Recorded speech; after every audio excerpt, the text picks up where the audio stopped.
Assalamualaikum warahmatullahi wabarakatuh. Apa kabar anak-anak? Baik. Kembali lagi dengan saya, Bapak Fahmi. Hari ini kita akan belajar bersama-sama tentang sistem pernapasan pada hewan. Wah, menarik ini. Mau tahu? Yuk, mari kita belajar bersama-sama. Nah, sebelum pembelajaran kita dimulai, alangkah baiknya kita terlebih dahulu mengetahui tujuan pembelajaran kita. Yang pertama, bisa menjelaskan perbedaan sistem pernapasan pada hewan. Nah, anak-anak harus bisa menjelaskan perbedaannya. Yang ketiga, mengidentifikasi organ pernapasan pada hewan. Jadi, anak-anak harus bisa tahu apa-apa saja organ pernapasan tersebut pada hewan. Nah, ketiga, menunjukkan sikap tanggung jawab dalam menjaga lingkungan. Nah, jadi anak-anak bisa mengetahui, bisa menjaga lingkungan yang ada di sekitar. Nah, kalian sudah tahu kan bahwa semua makhluk hidup, termasuk hewan, itu membutuhkan oksigen untuk bertahan hidup. Namun setiap jenis hewan memiliki cara bernapas yang berbeda-beda. Ada yang bernapas dengan kulit, ada yang menggunakan insang, ada yang menggunakan atau bahkan ada yang mempunyai alat khusus seperti trakea. Nah, itu akan kita bahas nantinya. Nah, yang pertama, sistem pernapasan pada hewan adalah cacing tanah. Cacing tanah itu bernapas menggunakan kulitnya. Kulitnya selalu basah dan berlendir agar oksigen mudah masuk. Saat udara masuk, oksigen diikat oleh darah dan diedarkan ke seluruh badannya. Jadi pernapasan cacing seperti itu. Yang kedua, sistem pernapasan pada serangga. Serangga seperti belalang atau lebah itu bernapas dengan trakea. Apa itu trakea? Yaitu saluran udara yang bercabang-cabang di tubuh mereka. Udara masuk lewat lubang kecil bernama spirakel dan langsung disalurkan ke sel-sel tubuh. Nah, ini ada pernapasannya seperti itu di lubang-lubang kecilnya.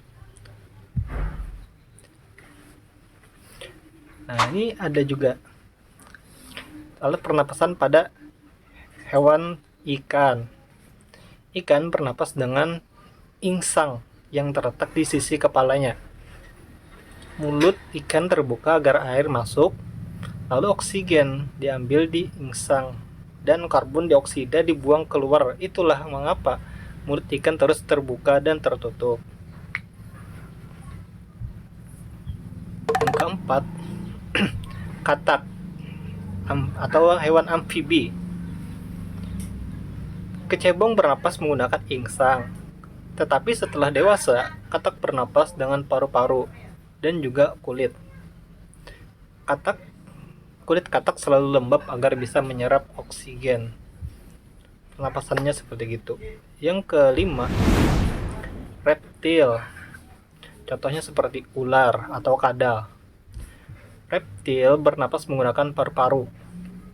Mereka memiliki paru-paru sederhana dengan banyak lipatan untuk memperbesar permukaan penyerapan udara. Yang ketujuh, yang keenam, burung. Hewan burung itu memiliki paru-paru dan kantong udara. Ketika sedang tidak terbang, burung menghirup udara sebanyak-banyaknya untuk disimpan di kantong udara. Saat terbang, udara dari kantong udara mengalir ke paru-paru. Efisien sekali ya. Yang terakhir itu mamalia. Mamalia itu ada dua, ada yang di darat dan ada yang di laut. Mamalia darat seperti kuda. Itu bernapas lewat hidung dan paru-paru. Mamalia laut seperti paus dan lumba-lumba juga menggunakan paru-paru. Makanya mereka harus naik ke permukaan untuk menghirup udara.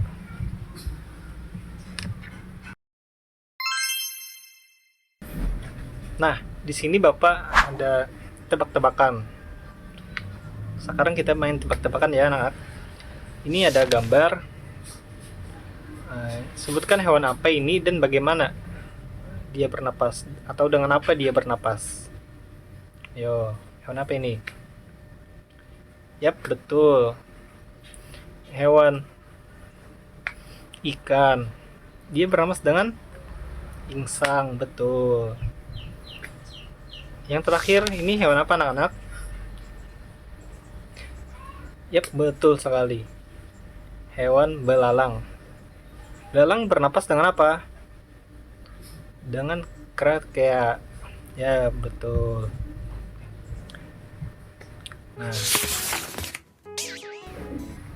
Nah, jadi oksigen yang kita hirup itu berasal dari lingkungan yang bersih dan hijau. Tumbuhan yang membantu menghasilkan oksigen, maka tugas kita sebagai warga yang bertanggung jawab adalah harus menjaga kebersihan, menanam pohon, dan tidak membakar sampah. Karena kalau udara kotor, bukan hanya kita yang susah bernapas, tetapi hewan pun juga ikut terganggu dengan udara tersebut. Demikian pembelajaran kita hari ini. Kita sudah belajar tentang sistem pernapasan pada hewan-hewan dan pentingnya menjaga kebersihan untuk kehidupan. Sampai sini ada yang paham?